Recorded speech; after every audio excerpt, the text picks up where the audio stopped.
So the Golden State Valkyries in my opinion, are the blueprint. They are the blueprint. They are the gold standard.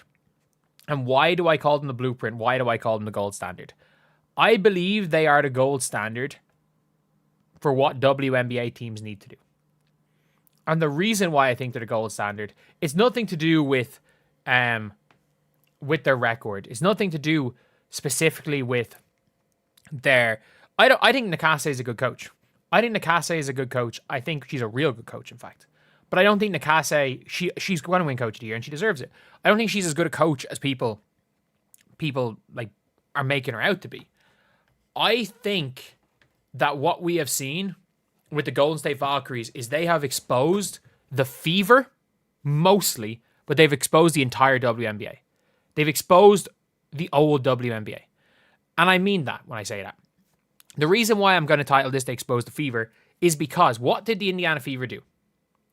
The Indiana Fever hired everything with WNBA experience. They hired a WNBA head coach. They hired a GM who was the marketing brains behind the Wings.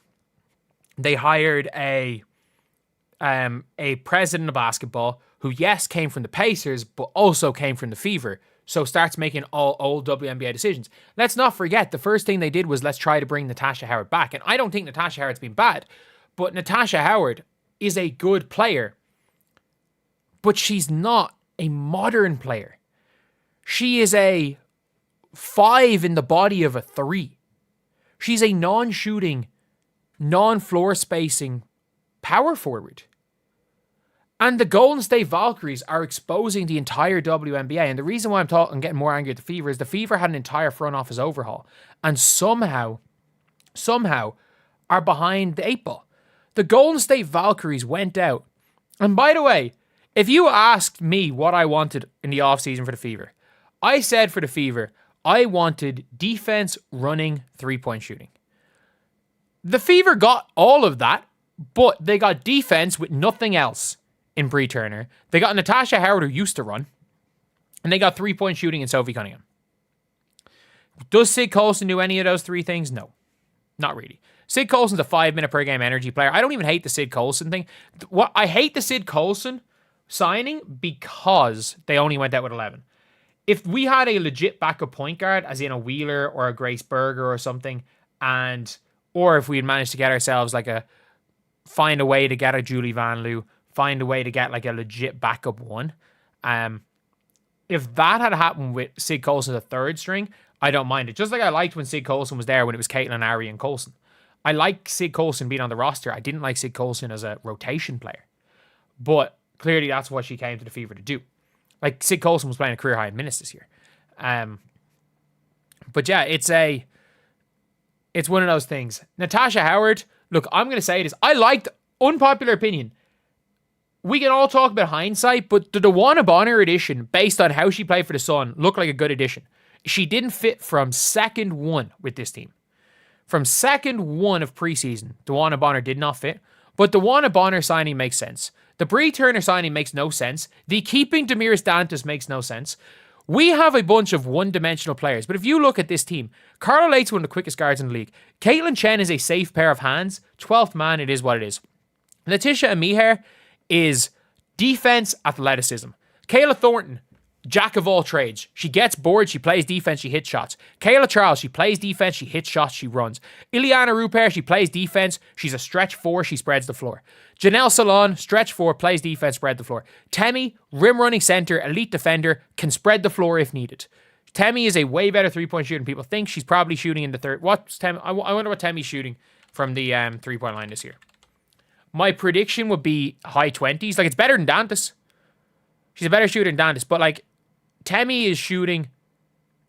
Oh, geez, shooting terribly from 3 this year. Geez, shooting 19%. She's actually not shooting better than Dantas. She's not shooting better than Dantas.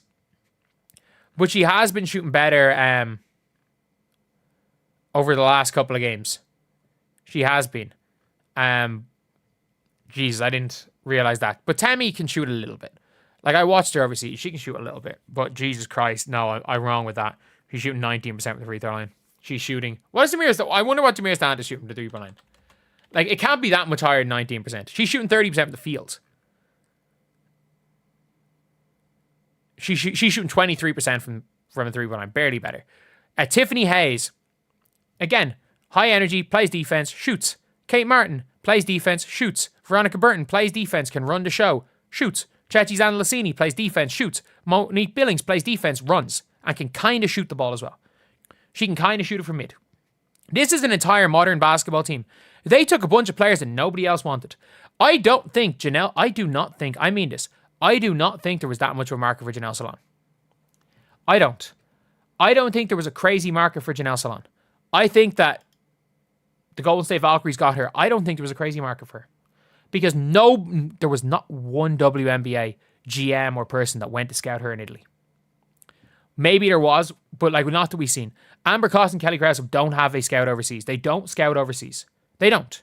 So all they did was judge by previous WNBA. Whereas if you look at this team in the expansion draft, they're like, this is, I could imagine being like this modern, as the expansion draft happens in December. Could you imagine being like a modern basketball mind looking at the expansion draft? Like, okay, so look at Dallas. Okay, they've protected Tiara McCown. They've protected Kalani Brown, a Wack Couier. Probably didn't protect a Wack Couier. Kalani Brown. They've protected Tiara McCown. They've protected all these players. And it's like, wait, they've got this 20-year-old point guard. The 20-year-old point guard in France who's starting for the best team in Euro Cup. Yeah, let's take her. We look at the New York Liberty. Dude, Kayla Thornton was a hell of a player. It's either her or Maureen Johannes. We don't know Maureen Johannes is going to come over. She's a little bit on the older side. Let's take Kayla Thornton as a vet.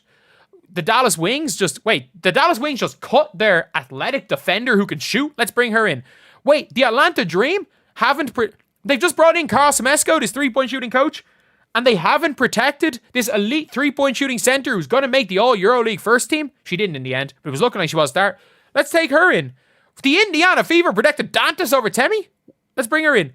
The Valks, you know what? We need to sell jerseys. Kate Martin, she can shoot the ball and she'll sell jerseys. The Lynx protected who over Chechi Zandalasini? Juhas? Hell no. Let's take in Chechi. The Connecticut Sun, man, Veronica Burton's free. Let's take her. And Monique Billings, it is what it is. Like, they have a blueprint. Like, you can make a much better team than the Valkyries, but it's just improving with the blueprint. Like, let's just say Temi. Temi's an elite rim running center. Ileana Rupert is one of the best power forwards in the league because of what she's able to do spreading the floor. She is a near 50% 3-point shooter. They got her for free. Like, this is more than a Natalie Nakase coaching hire. This is a fundamental like change in basketball philosophy. And this is why we all said last year the Fever were so good, because the Fever are playing a different game to these other teams. And now the Fever are playing WNBA basketball. An unpopular opinion, the Valkyries aren't. The Valkyries, everyone talks about the Fever are like, we win by attacking the paint. Yeah, the only team above 500 that scores more points in the paint than the Indiana, or shoots less threes than the Indiana Fever do, is the Seattle Storm. All the garbage teams don't shoot threes. The Connecticut Sun, like if you look at the top paint scoring teams, it's like the Dallas Wings, the Connecticut Sun, the fucking Chicago Sky, and the Fever are there. Oh yeah, we're the best team of scoring in the paint. All the other teams that score a whole bunch in the paint, they all stink. They all suck. All of them suck. Like, all the teams that shoot a high 3 ball, they all are elite, other than the Valkyries, who are good. But the thing is, the Valkyries, player for player, half their team is fucking injured. Half their team is injured. Player for player, this team should be one of the worst teams in the WNBA. But the thing is that all of these players, talent for talent and ability for ability, it's about archetypes. Basketball is about archetypes. And the Indiana Fever don't have the correct archetypes. And that's what I was saying with Chloe Bibby. And they were like, oh, Chloe Bibby's like, bring her next year. I was like, no, we need to get a better version of Chloe Bibby. It's like, she doesn't play enough in the defensive end.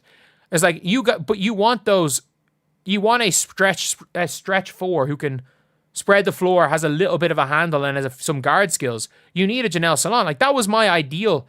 There's how many videos on this channel me calling Janelle Salon the number 1 free agent. The reason why is she plays defense, she spreads the floor, she runs, and she has a bit of guard skills and she can create her own shot. But no, we went and doubled down on Natasha Howard, who's a good player, won us a Commissioner's Cup MVP, and seems to be a great vet.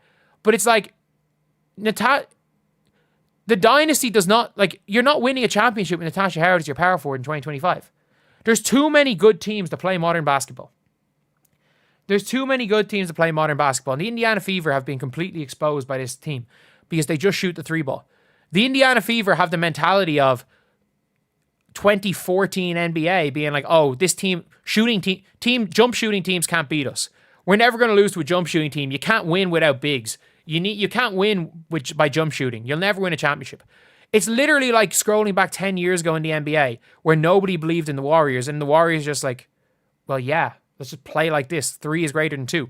And the thing with the Valkyries is they don't have the personnel to win anything this year, but you better believe with this mentality, the Valkyries are going to win a championship in the next 3 years. I mean that. The Valkyries are going to be the number 1 free agency spot next year. If the Valkyries can keep Temi, like the Valkyries, they're going to have near infinite salary cap. If you keep Burton, Zandalasini, Kate Martin, Salon, Rupert, Temi, Kayla Charles, Kayla Thornton, Carla Late, and Miher, and then you bring in 3 max contract players with them who fit in, like you are the best possible situation for Jackie Young. And I know Jackie Young's not shooting well this year, but we've seen her shoot well at different times. You are the best possible outcome for her. You are the best possible outcome for a lot of these guards. You're going to be in the playoffs. You're going to be maybe the 8th seed. And they're going to find some in the draft. And let's not forget the fucking Juste Jacite coming in, who's a 6'1" combo guard who can create her own shot and is a modern basketball point guard. Like, grow up, Valkyries. Why do you have to be so fucking good? But no, and this isn't and like, again, people are like, oh, if the Fever hired Nakase. I think if the Fever hired Nakase and the front office signed these players, the Fever would be worse than they are right now with Stephanie White. Stephanie White is the best possible coach for this Indiana Fever team. The problem is that old WNBA and slow basketball and paint scoring and the stuff that they used to teach in the 1960s, which is still the philosophy of a lot of WNBA teams, isn't going to win shit. Like, if you look at the most old WNBA teams, the Seattle Storm have been the most disappointing team in the league this year. They have more paint points than we do. They shoot less threes than we do because they signed a bunch of big names. We signed a bunch of big names that didn't fit. Like, and that's the thing. We have the ultimate modern basketball point guard, and we have an entire front office that wants to fight against modern basketball. And the Golden State Valkyries completely exposed that. I'll see you guys.